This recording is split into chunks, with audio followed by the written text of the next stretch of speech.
What's up, guys? Evan Flock with the Garage Gym Revolution. I wanted to touch upon a word that I am sick and tired of hearing, and it's the word entrepreneur. And I hear this word get thrown around a lot by a lot of fit pros, and even from, me starting a garage gym, I always considered myself an entrepreneur, but the fact is I wasn't. And even now, I don't necessarily consider myself an entrepreneur.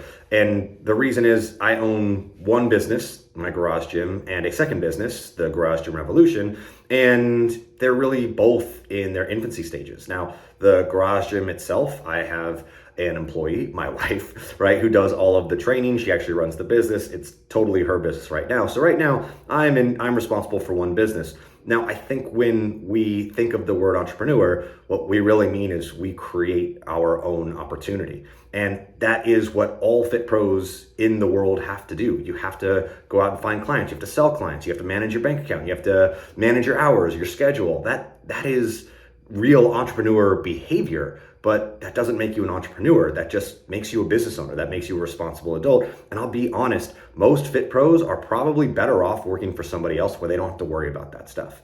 And so I see time and time again, fit pros making less than $5,000 a month, struggling to make ends meet, trying to figure out like how to get their calendars in order. And you would not have to worry about that if you worked for a high-end gym that charged their clients a lot of money and all you had to do was show up and do the work. And when I was getting started in this industry, I worked in a position where I had to go out and find those opportunities, and I grew really, really fast. My first year as a personal trainer, I made $100,000, and that was awesome. That was really cool. I had those skills inherently that enabled me to grow really, really fast underneath somebody else's roof. And because I wanted to do bigger and better things, because I wanted to do things on my own terms, because I wanted to treat clients differently than what they wanted me to do, I ended up losing that job. And I ended up doubling my income within just 3 months by doing it on my own.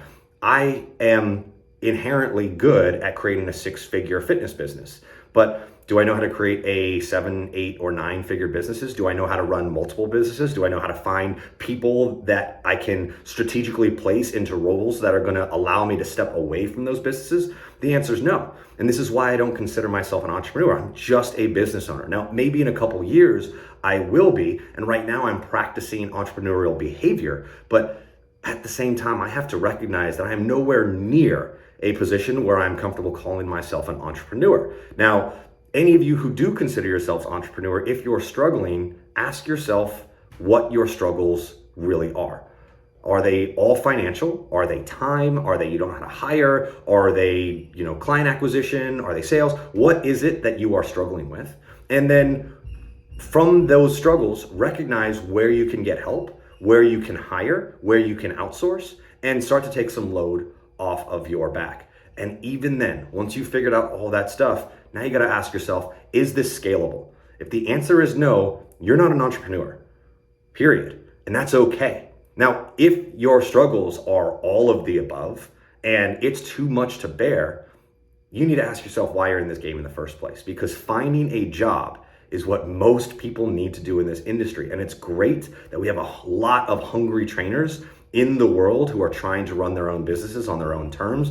And our goal is to make that as easy as possible for people. But at the end of the day, I talk to fit pros every day and I advise them to just find a job, because that is going to take care of all of the stress that you don't have to worry about by being an entrepreneur.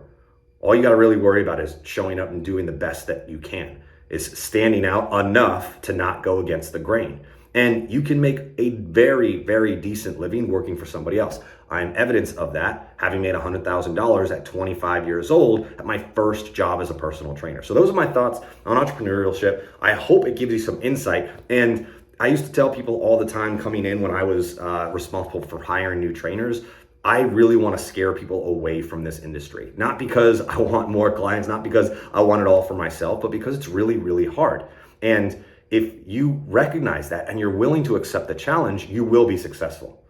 And if you don't recognize that, you're not going to be successful. If you do recognize it and you're not willing to accept the challenge, find a job and be successful working underneath somebody else's work, working under somebody else's roof, where you don't have to worry about overhead, where you don't have to worry about hiring, where you don't have to worry about scaling. Just do the best damn job that you can, be the best damn trainer that you can, and you will be successful without the stresses of entrepreneurship. So I hope this is helpful, and I will see you in the next video.